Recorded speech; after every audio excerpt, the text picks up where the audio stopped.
2006, quando tu te elegeu deputado federal, foi nessa época que tu conheceste o Jair, o Onyx, ou o Onyx já conhecia daqui? Não, o Onyx foi deputado estadual comigo em 94. O Onyx se elegeu deputado estadual a primeira vez, e foi meu colega há 2 anos ali. E o Bolsonaro eu conheci quando eu era presidente do Conselho de Ética em 2008. 2008 ou 2000?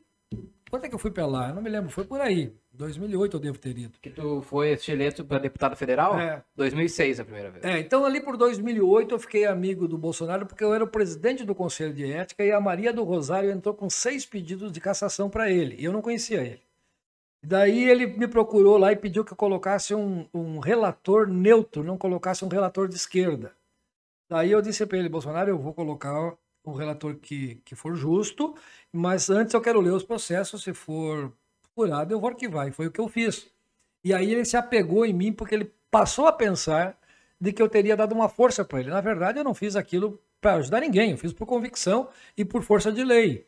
E ele ficou muito agradecido comigo. E aí ficamos amigos, aí ninguém se falava em presidente, e nós almoçávamos junto, andava junto, sempre junto lá por Brasília. Até que um dia ele falou, escuta, se eu concorrer a presidente da República, tu me ajuda no Rio Grande do Sul? Eu falei para ele, olha, te ajuda, eu não tenho compromisso com ninguém.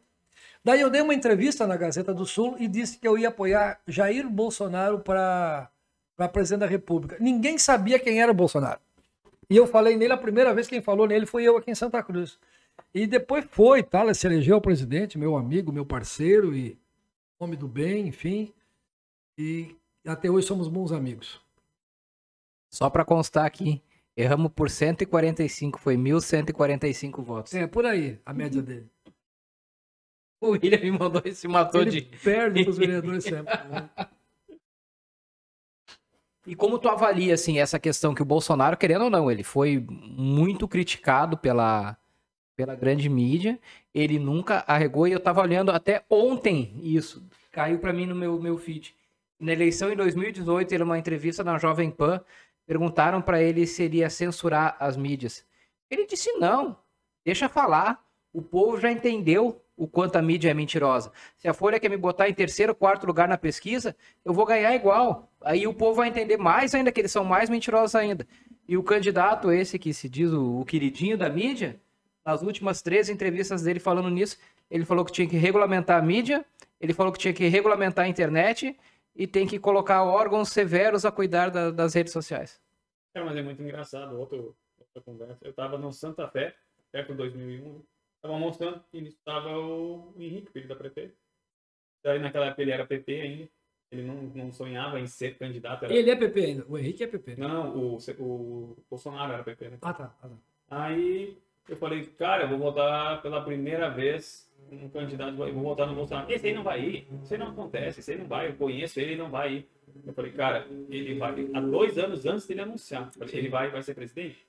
Não, conheço ele, sei que não vai dar nada. Naquela época ele falou. E olha que deu. Deu que deu, né? Deu que deu. Cara, pra mim ele ganhou o primeiro turno, isso é fato. Bolsonaro, ele é um mito. Eu tenho a sorte de conviver com ele, mas ele é daquele jeito. Não é de muita conversa, não. Ele escuta a gente rapidinho e tira as conclusões dele e já sai de perto, não te responde. Mas eu acho assim, ó. Sabe que quando eu vejo um pobre, quando eu vejo um rico defendendo o Lula, eu concordo plenamente. Eu nem entro no detalhe. Veja bem, quando eu vejo um banco como o Banco Itaú, como esses bancos grandes, todos defendendo o presidente Lula, rapaz, os caras nunca ganharam tanto dinheiro quanto ganharam na época do Lula e da Dilma. Aí, no governo do PT, lá da Dilma e do Lula, desempregaram 14 milhões de pessoas. Será que foram os ricos que foram desempregados? Foram os pobres que foram desempregados. Quando eu vejo e conheço bem a Bolívia, que é escravizada, o governo escraviza o povo, quando eu vejo Cuba, quando eu vejo a Venezuela, os caras comendo lixo, porque é o grupo do Lula que está governando, e eu vejo os ricos, que lá na Venezuela os ricos ficaram mais ricos, e o resto do povo está na miséria, comendo. Esses dias estava uma manchete do cara que matou o cachorro da casa para poder alimentar os filhos. Então, quando eu vejo um pobre aqui gritando Lula, Lula, eu fico pensando, coitado desse cara, rapaz.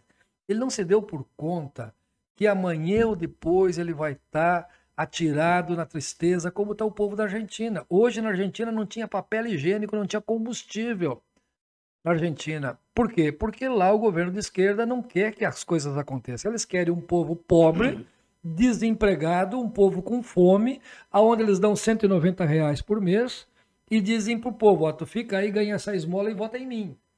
E o Bolsonaro é diferente. O Bolsonaro quer que o povo fique bem de vida, que cresça, que tenha sua casa, que tenha o seu carro, aquelas coisas que nós defendemos. Então, eu sou parceiro, amigo do Bolsonaro. Agora, quando eu me filiei no partido do Bolsonaro, o nosso partido terminou. PTB de 32 anos terminou. A convite do próprio presidente, me filiei com ele. Alguns amigos meus aí, porra, mas como tu vai de Bolsonaro? Rapaz, como é que eu vou abandonar um homem que defende a pátria, que defende a família, que defende os pobres? Agora mesmo ele fez um projeto de R$600 para o Bolsa Família. Antes era 190 na época do Lula. E contava isso como se fosse uma grande coisa. Agora, por exemplo, o combustível. No mundo todo o combustível está caro. No mundo inteiro.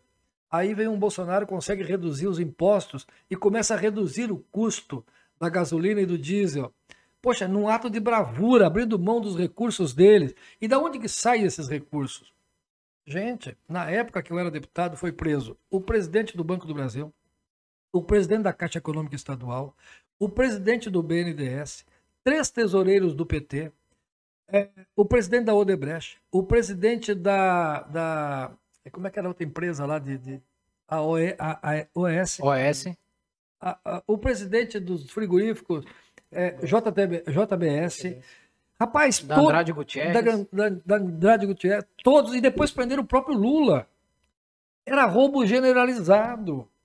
Então, isso quer dizer que se eu votar no Lula e disser que o Lula é bom, o que eu estou dizendo? Estou dizendo, o cara quando é ladrão, ele é herói. Não, eu tenho netos, eu tenho filhos, eu tenho que dizer o seguinte, isso não pode. Eu tive 40 anos de mandato, fui processado por várias coisas, mas por desvio nunca. Porque o que era do povo era do povo. Nunca nós mexemos. E aí não falo só de mim, eu falo até dos prefeitos meus adversários.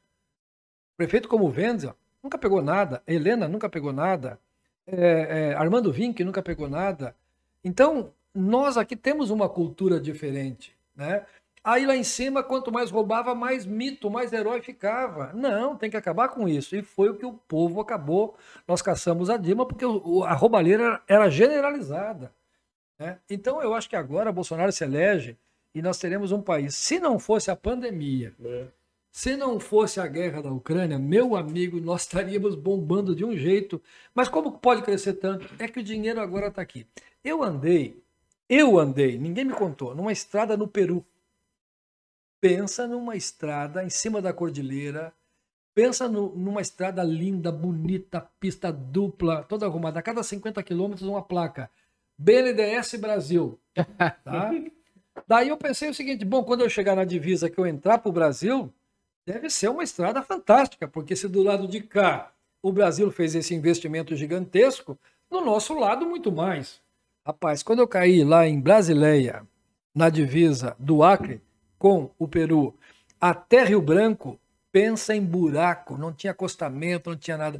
O nosso dinheiro estava lá no Peru. O nosso dinheiro estava lá na Bolívia, eu andei em 2 estradas da Bolívia fantástica, com dinheiro feito brasileiro. Né? Então são essas coisas que eu não entendo, e o sujeito que viu o nosso dinheiro, o nosso povo morrendo nas nossas estradas aqui, e o nosso dinheiro sendo usado lá em outros países, e os caras daqui batendo palma. Eu não consigo entender isso.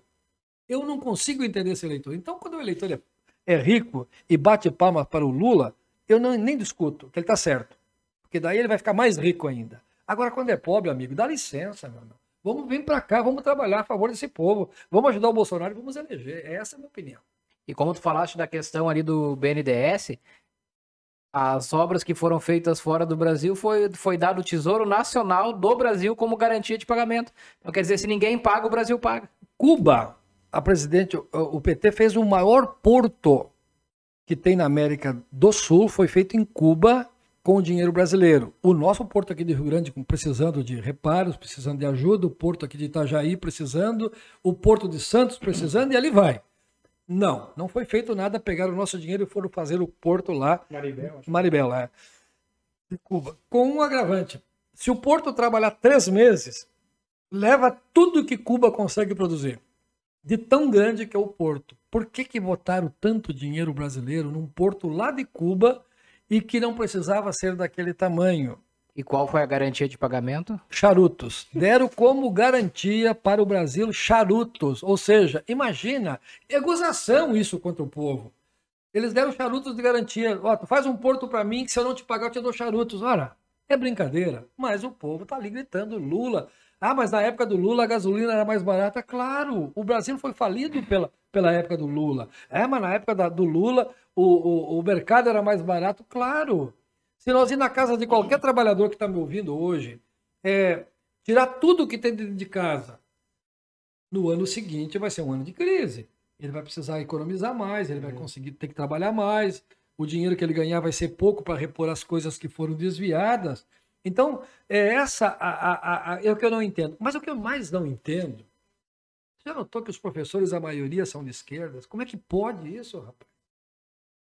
Claro que eu sei que o salário pode ser maior, pode ter algumas vantagens, mas como é que pode um professor, e não é poucos, a grande maioria são de esquerdas, aí acreditam que aquela proposta é a melhor, olhando na televisão, lendo os jornais, vendo a realidade, e acreditam que aquilo é o melhor. Gente, Cuba, eu não quero para mim, Venezuela, eu não quero para mim, Argentina, eu não quero para mim, né? Porque realmente é uma miséria, é uma pobreza.